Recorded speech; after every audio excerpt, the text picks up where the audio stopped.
Hi, everybody. My name is Clyde, and I'm going to take you through an example in genomic medicine where I was predicting transcription activity from biophysical features of p53 proteins. So, p53 is a protein that is a tumor suppressing protein that when it's active, it stops cell growth and controls tumor growth. But when it's not active and when there's a mutation, then it does not complete the functions. And we find that it's important to identify which mutations lead to the protein being inactive and subsequently leading to cancer, so that when you're designing drugs, you can maybe target getting that p53 working again. So I worked with a dataset that was available on the UCI machine learning repository, and this dataset was made available by this group that worked on a functional census of the protein. Basically, what they did was to generate features that were based on molecular model simulations. And these features described here include the sequence data that then is simulated to provide the surface data and the structural data that can include distances and some other electrostatic measurements. So the data that was made available on the repository includes the 2D and the 3D aspects of it, and that's the one that's pretty good for machine learning. So the dataset is it consists of about 5,000 attributes per instance, and there's also a label for the classes where the proteins that were not active, the ones being cancerous, were labeled as inactive, and the ones that were active, meaning they were suppressing the tumor, they were labeled as active. And these labels were determined by in vivo experimental assays. And the attributes that, rather the features that come out of the 2D are represented in the first about 4,800 columns, and the rest of them are the 3D based features. So the first thing is to download the dataset and upload it to the Jupyter notebook.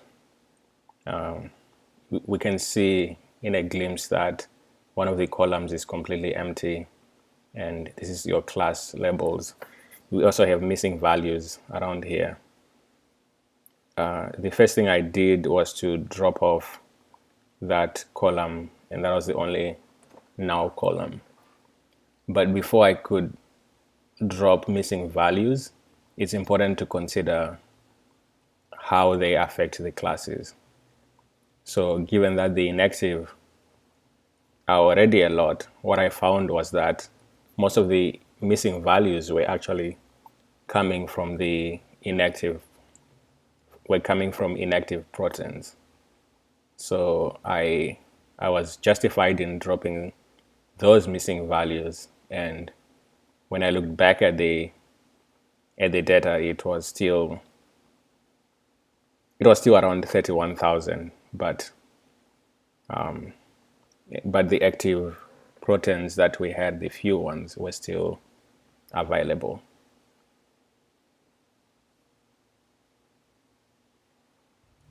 So the next thing that I did was to split the two features. So getting those first 4,800 columns into a data frame for the 2D features and the other one for the 3D features. And this is important so that we can take a look at the data before we just go and do prediction on it. So this way, when we reduce dimensions, we make sure that one class does not lose more classes or all of its classes while the other one stays behind. So after separating these data frames, then I took them for dimensionality reduction. The first pass was with a low variance filter, and this is important. Make sure that you're dealing with floats, so the data type that you want for your data set in this case. All our features are floats, but we needed to specify it explicitly. We do have negative values that you can see here. So once you have all those you get them the numeric columns, and I did this with degree of freedom of 1 and along the columns. Once I got my variance into a list, I check to see how that's distributed. So you can see you have a lot of low variance here, but you have a very wide range spanning all the way to like pretty high for different columns. So the next thing that I did was to assign a threshold. In this case, I went with 10%, and that threshold then filters all the variances that does not meet it. So I dropped all the variances below 10, and I still had this similar shape of graph, kind of keeping the signature, but I had fewer columns to deal with. So the ones that have more explained variance, then they supposedly work better for the models. And I did that with the 3D features. And when I checked that, the 3D features did not have a lot of variance within themselves, and none of them was exceeding 10%. And this was not a big deal, I thought, since the 3D features were already fewer than the 2D ones. So I did not drop any 3D in this case. And that's the graph that that shows. And the other thing worth noting is that for the 2D variance, you can see how wide-ranging it is, whereas the 3D is quite a small margin. The next pass was with a high correlation filter, and this was basically calling all columns and looking at how they correlate with one another. And when I find that correlationship, say in this matrix, then I selected all those. I filtered out all those that were really highly correlated and dropped the rest.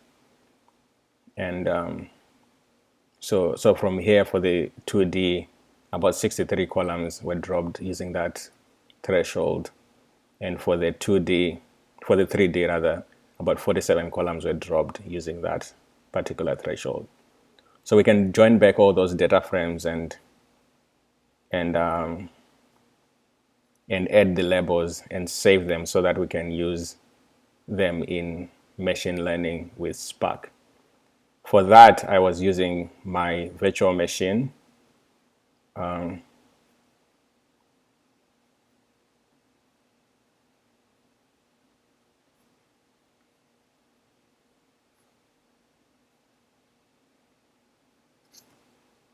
And we can just log into that quickly.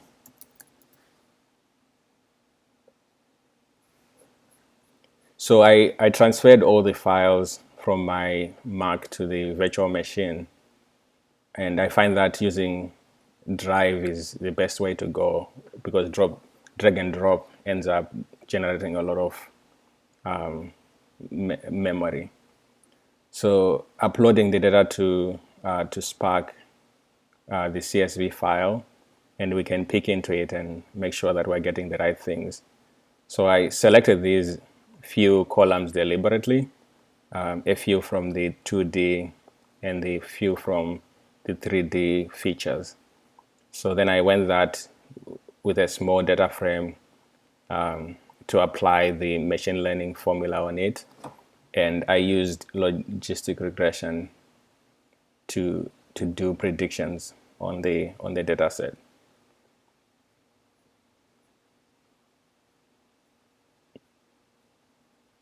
So when I did when I evaluated the model, it looked decent with a 78%, but that's not quite the full story, because when I looked closer with a confusion matrix, where I was defining the true negatives, true false positives, false negatives, and true positives, I could see that the model was just calling everything inactive. And this could be by design, that we have way more inactive proteins, but there may be other factors at play. I think one of them is that I need to normalize the data sets, since, remember, with those box plots, we could see that there was more variance in the inactive than there was in the active proteins. So when we look at the other aspect to consider is that we could balance the classes, and I did that. We could do this in Spark, like filtering where it's active and selecting with the indices, but I did this in Pandas,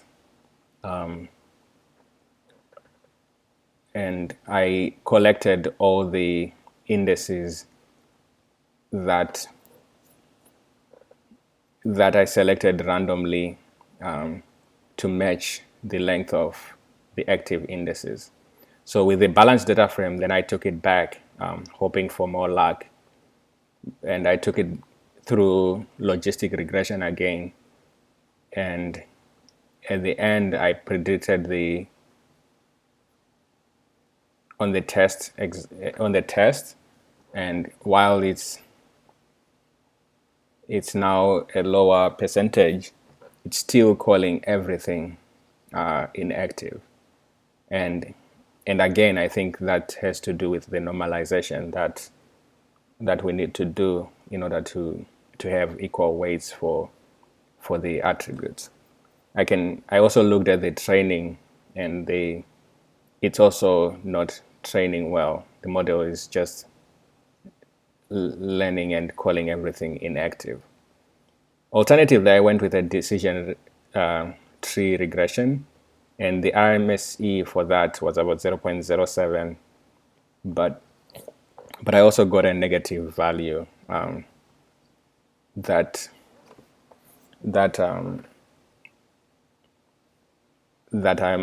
I'm still figuring out how to explain.